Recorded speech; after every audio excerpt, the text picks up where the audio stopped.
ডাল fry এটা লাগিব বিলাহী কেঁচা জলকীয়া শুকনা জলকীয়া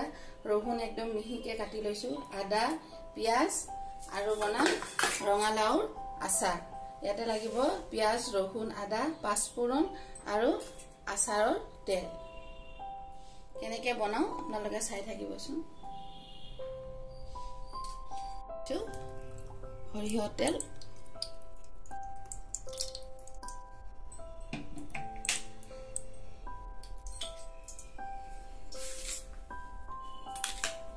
দি দিছো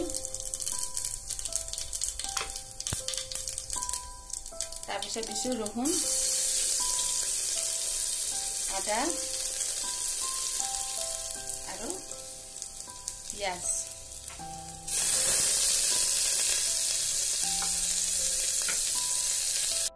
আৰু কেঁচা জলকীয়া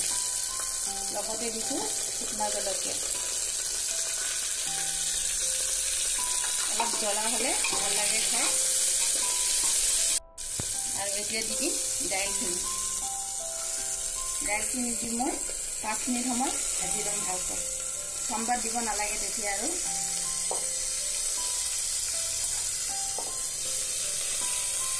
ভাজি লৈছো এতিয়া দিম মই ইয়াতে হালধি গুড়ি দিছো অকণমান জলকীয়া গুড়ি আৰু অকণমান জিৰাৰ গুড়ি বেছি নহয় অকণমান দিছো লগতে মই নিমখটো দি দিম ভালকে ফ্ৰাই কৰি লৈছো ইয়াতে আমি গৰম পানী ঢালি দিম এতিয়া গৰম পানী দিলে বেছি ভাল 3টা বা 4টা হুইসেল দি নমাই দিম কি ধুনীয়া কালাৰ হৈছে চাওকচোন দালিটো ৰুটি বা ভাতৰ লগত খুব ভাল লাগে ডাল ফ্ৰাই মই ৰঙালাওৰ আচাৰটো বনাম তাৰ বাবে মই মিঠাতেল আৰু ৰঙালাওৰ আচাৰত মিঠাতেলে দিব লাগে তেতিয়া টেষ্টটো বেছি হয়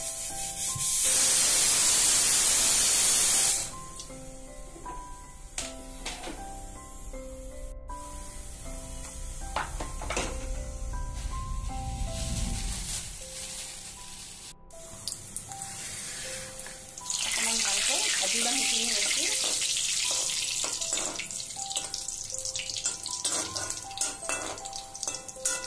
জলকীয়াটো অকণমান ৰঙা হলে ইয়াতে মই পিয়াজ আৰু ৰহুন দি দিম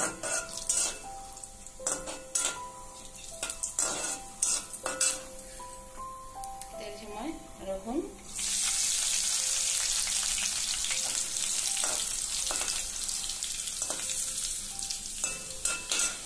আৰু অকণমান পিয়াজ বেছি দিব নালাগে অকণমান দিব হ'ব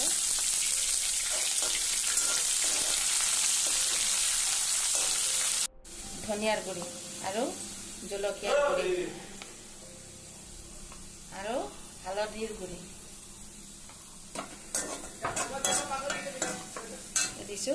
ৰঙালাওখিনি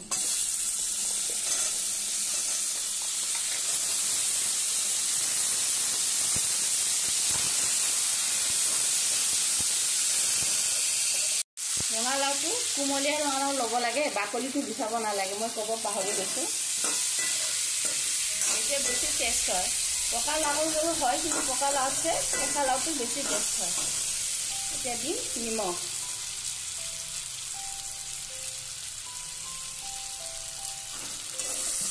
আৰু দিম অকণমান চেনি